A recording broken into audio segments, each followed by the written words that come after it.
আমি জানি না আমি কোন ভাষায় তোমার সাথে কথা বলবো। কেন, কি হয়েছে? তুমি না অনেক মিথ্যা বলতে শিখে গেছো। কি বলো এইসব? কি করছি আবার? কি নিয়ে মিথ্যা বলছি?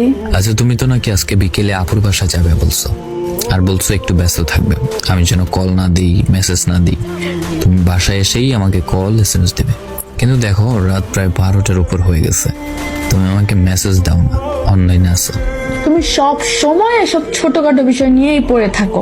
আরে আজকে আপু ভাইয়া এরা সবাই আসছে, সবাই মিলে আমার ফোনে ভিডিও দেখে ফেসবুকে। তো আমি মেসেজ করার সময় ওনারা দেখে নাই, গেছে কই ওরা? তুমি একদম বেশি বেশি করো। হয়তোবা আজকে শেষ রাত, আর হবে না কথা কখনো। ছেলে ছেড়ে যাওয়ার আগে এইসবই বলে, বাকি ছেলেদের মতোই তুমি। হ্যাঁ, আমি বাকি সবার মতোই। আজকে তুমি সত্যি আপুর বাসায় গেছো? তো মিথ্যা বলবো তোমার সাথে?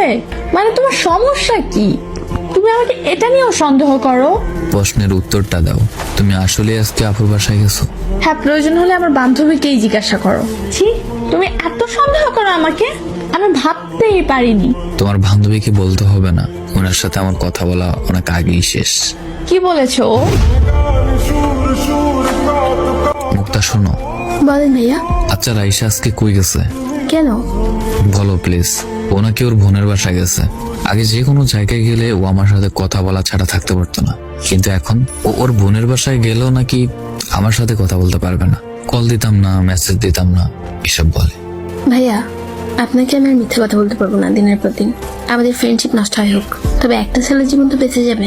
রাইসা আসলে আজকে ওর বিএফ এর সাথে দেখা করতে গেছে। বিএফ মানে ও রিলেশন করে অন্য কারোর সাথে? জি ভাইয়া, ও আমারে মানা করতো এসব যেন না জানে আপনাকে, কিন্তু বেশি বেশি করতেছে। আমিও মিথ্যাবাদী হচ্ছে আপনার কাছে, আর পারছি না ভাইয়া।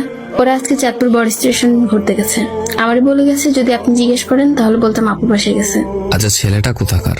চাঁদপুরেরই, হাসান আলতে পড়ালেখা করে। মুক্তা যখন সব বলেই দিয়েছে, তাহলে আর লুকানোর কিছু নেই। তুমি আমার জীবনটা শেষ করে দিছো, পুরো জাহান্নাম বানাই দিছো এই 1 বছর 7 মাস। আমি আর পারতেছি না। তুমি কোথাও ঘুরতে যেতে দাও না, কোথাও ঘুরতে নিয়েও যাও না। তুমি সামান্য আমাকে বৃষ্টিতেই ভিজতে দাও না, বাকি সব তো বাদ দিলাম। আমি মুক্তি চাই, আমার মুক্তি দাও। ঠিক আছে, তোমাকে আমি মুক্তি দিলাম।